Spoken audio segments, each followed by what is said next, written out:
So yes, this is a huge blow. Henry Golding and Blake Lively are probably not friends. She pointed in court, declaring unsafe conditions as if auditioning for a dramatic feature. Justin, silent for months, finally reached his limit and forcefully responded, shattering the carefully crafted facade. This wasn't merely a disagreement, it was a detonation, with Blake Lively herself steering her career into every possible obstacle, turning a private dispute into an outright public spectacle. Watching her credibility unravel proved more satisfying than finishing a terrible television series you only follow out of spite, as Hollywood's polished curtain tore back, revealing questionable alliances and desperate PR maneuvers. Relentless social media feeds. 100 times the star power and regular power of anybody on that set was sitting there naked going, somebody please get me a cover. Multiple requests, get me a cover, get me a cover. And everyone just blew her off. Then, a move so audacious, it bordered on self-sabotage. Blake's team attempted to tie Justin Baldoni to Harvey Weinstein. They hoped to win public sympathy by linking her opponent to Hollywood's most notorious predator, celebrating when Vanity Fair initially published a headline suggesting Weinstein had shown support for Justin. They acted as if they'd secured a decisive victory, overlooking the dangerous ground they were treading. This desperate strategy, however, was about to boomerang with spectacular force, leaving Blake far more entangled than she could have ever foreseen, proving their brilliant plan was fatally flawed from its very inception. How Harvey Weinstein came out and supported Justin Baldoni. I think it was TMZ who quoted him directly saying that he felt it hit him hard when he read what New York Times had done to Justin Baldoni, and he felt that they did the same thing. But reality had other plans, brutally stepping in to correct the narrative. In April 2025, Vanity Fair was forced to issue a very public correction, clarifying that Harvey Weinstein was in fact not supporting Justin Baldoni at all. Weinstein's representative explicitly stated he wasn't even familiar with the specifics of the dispute, adding a particularly damning detail. He had only ever experienced polite and cordial interactions with Blake and Ryan Reynolds. So instead of cornering Justin, Blake inadvertently found herself with the unwelcome support of the absolute last figure anyone would want linked to their name, especially right before his new trial. This did not look good for Justin Baldoni. You don't want to be in the same camp as Harvey Weinstein, who's a known predator and has over 80 women coming out against him. Justin Baldoni has one woman claiming things, and we haven't seen any evidence of it yet.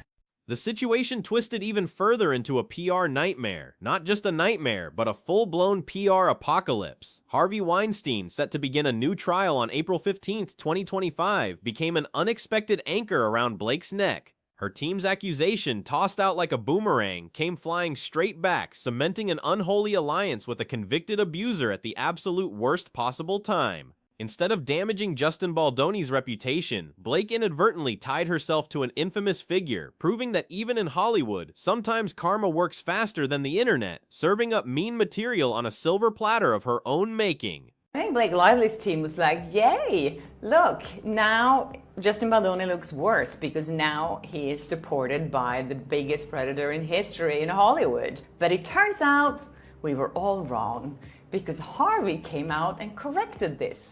Just when it seemed Blake's catastrophic choices couldn't get any worse, her own co-stars began publicly bolting for the hills, leaving her scrambling alone in the spotlight. Isabelle Fuhrer, the actress who portrayed young Blake in It Ends With Us, a fresh face new to Hollywood, showed surprising wisdom. She recognized a sinking ship immediately.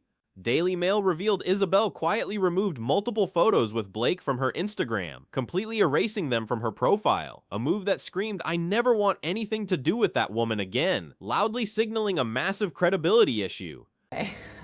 Vanity Fair had to come out with a correction, and they had to add a not. So the headline is now saying, congratulations, Justin Baldoni, Harvey Weinstein is not on your side. The reason behind Isabelle Fuhrer's dramatic digital vanishing act was even more revealing. Sources reported Blake attempted to pressure the young actress into corroborating her flashy harassment claims against Justin Baldoni. There was just one small hiccup. Isabelle couldn't confirm something she never personally witnessed, a critical element in any legal case. Isabelle's team bluntly told Daily Mail that she felt completely shafted by the entire situation, focusing on her role, not Blake's personal drama. Supporting an accusation she hadn't seen could destroy her nascent career in an instant, a risk she wisely refused to take. deleted some photos on Instagram with Blake Lively. This was in the Daily Mail as well. And they're referring to Elsie Elsrich, the creator who actually found. Isabel's team didn't mince words, advising her to delete the photos, effectively shutting the door on Blake's attempts to drag her into the lawsuit. Isabel, portraying a younger version of Blake's character, rarely shared scenes with her and was genuinely concerned about her future in the industry. It was almost as if Blake forgot not everyone is willing to torch their own career just to keep the spotlight shining solely on her. This young actress, focused on her character and grateful for the privilege, refused to get involved in any gossip or become a pawn in Blake's increasingly desperate legal battle. Like, she has picked these scenes where she knew there was no intimacy coordinator present because there was no need to, and then she's trying to make those scenes seem like they were inappropriate, and then she felt harassed. Watching Blake's so-called allies disappear one after another is like witnessing the last rats fleeing a sinking ship, though. Ironically, rats usually show better judgment. First, the accidental association with Harvey Weinstein, then the deliberate distancing of Isabel Fuhrer. This isn't just about bad optics. In court, when even your own co-stars refuse to get within 10 feet of your story, it screams massive credibility issues louder than a drunk tourist belting out karaoke. Blake's perfect victim narrative, probably with a full Pinterest board mapped out, was crumbling under the weight of basic logic and common sense. Found out that Isabel Ferrer had deleted a bunch of photos with Blake Lively, and Daily Mail contacted a representative for Isabel Ferrer, and they said that Isabel deleted her photos with Blake Lively at the advice of those around. Then came Adam Munchin, the OBGYN from that infamous birthing scene Blake had been complaining about for months, delivering the ultimate plot twist she never anticipated. Adam didn't merely offer a polite denial, he swung a wrecking ball straight through her lawsuit in an exclusive with Page 6, declaring Blake's sob story about feeling exposed and humiliated was essentially fiction. According to Adam, Blake wasn't some helpless victim left stranded on set. She was fully outfitted in a hospital gown, black shorts, and an oversized fake pregnancy belly, exactly like every other actress filming such a scene in Hollywood. Wants to drag her into this lawsuit and asked her to back her up on her accusations of SH, but Isabella could not do this because she didn't personally see it. It gets even more absurd. Adam revealed that throughout the entire shoot, Blake never uttered a single complaint. No whispers, no hints, nothing. She appeared completely fine until conveniently, the moment arrived to file a lawsuit. Strange how timing works, isn't it? Adam, a professional with a master's degree in fine arts from UCLA and over 10 film credits, wasn't just some random friend Justin dragged off the street as Blake's lawsuit implied. His testimony carries undeniable weight and credibility, especially compared to Blake, who was employing her own sister on the same production. She was very naive when she was cast, and everything to her was a privilege. She was so focused on her character that she didn't have the time to get involved in any gossip. The cherry on top. Adam Munchin is not only contradicting Blake's claims, but he is also ready to testify for Justin Baldoni in court, under oath. Good luck trying to spin that, Blake. There's nothing quite like having the very person you accused of making you uncomfortable calmly stand up in court and explain that you were fully wrapped up like a burrito the entire time. Blake's lawsuit is falling apart faster than a dollar store cookie, and Adam Munchin just delivered the final crushing stomp, leaving her narrative in ruins with solid professional evidence. Defending anyone against accusations when she didn't see it herself with her own two eyes could be very damaging to her career.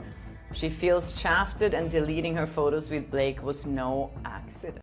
Rather than staying quiet and attempting to salvage the tiny shred of dignity she had left, Blake did what any self-absorbed Hollywood actress would do. She revved the PR machine to full throttle. By PR machine, we mean she personally summoned the paparazzi and arranged her very own pity party photo shoot.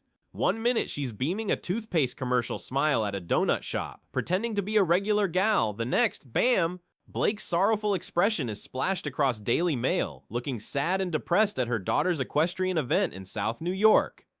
Well, then, Blake, you lost a supporter.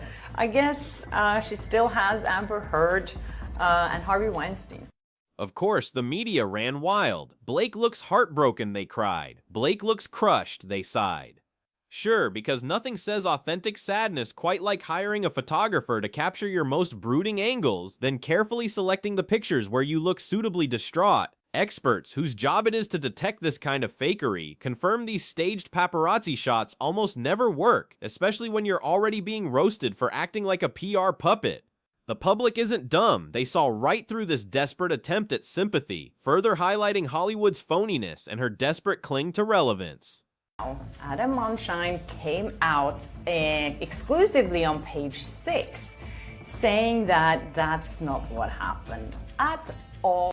But it's not just Blake stumbling around like a toddler in a glass shop. Ryan Reynolds, ever the supportive husband, decided it was time for some classic damage control. Because nothing says my wife's career is imploding quite like suddenly turning your Instagram feed into a saintly charity showcase. Just as Blake's scandal hit the headlines, Ryan started flooding his page with photos of himself posing with autistic children. So subtle, right? It was as if someone in their camp shouted, "Activate Operation Distract the Masses," and Ryan took it a little too literally, much to the amusement of his followers. I'm not going to speculate as to Ms. Lively's motivations for mentioning me in the complaint. Needless to say, my experience working with her is very different than the one she described in her lawsuit. Even the fans were giving the side eye. Comments popped up everywhere, calling out how obvious the stunt was. Look at us, we're so kind, we're so relatable. Please ignore the lawsuits and harassment claims flying around. Ryan didn't even post a single photo with Blake during this entire charade, not one, not even a blurry background cameo. You know it's really bad when Ryan, who usually can't resist goofing around with Blake on Instagram, suddenly acts like she doesn't exist. That's the unmistakable sign that things have truly gone south for the Hollywood power couple. Said, I think it's obvious that they were friends, which I think is like, why wouldn't that be okay to hire a friend? I mean, Blake Lively hired her sister to be in the movie. So this guy, Adam, says that he has a Master of Fine Arts from UCLA, and I think he has like 10 movie credits on IMDb. So he wasn't just some random friend that Justin Baldoni just like put in the movie. If anything, these cringeworthy PR stunts only sank Blake's ship faster. Every staged photo, every forced smile, every suspiciously timed Instagram post screamed panic. The more she tried to clean up the mess only grew bigger. Blake and Ryan's entire Instagram circus only made them appear desperate, like two kids trying to glue a shattered vase back together and acting surprised when the cracks remained. Sympathy can't be manufactured with selfies and tearful horse-show appearances, especially when you've already broadcast to the world your willingness to weaponize your own career collapse for attention. That Blake Lively is describing this scene at all. She said in her lawsuit that that Baldoni cast his best friend in the intimate role of her object during the birth scene, and it was invasive and humiliating. And just when it seemed it couldn't get worse, Henry Golding quietly but brutally twisted the knife without uttering a single word. You know it's bad when someone doesn't even feel the need to publicly shade you. They just hit unfollow and let everyone connect the dots. Henry Golding, Blake's co-star from A Simple Favor, unfollowed both Blake and Ryan Reynolds on Instagram. No drama, no explanation, just a silent, unmistakable rejection. Meanwhile, he's still following Anna Kendrick and Hugh Jackman as if nothing's wrong, a clear statement of where his allegiance lies. Played Dr. Dunbar in the movie, and he says, "Indeed, I was surprised to read her description of the scene." It also says here that he is willing to testify for Justin Baldoni. If you're thinking this is just some random Instagram glitch, consider the timing.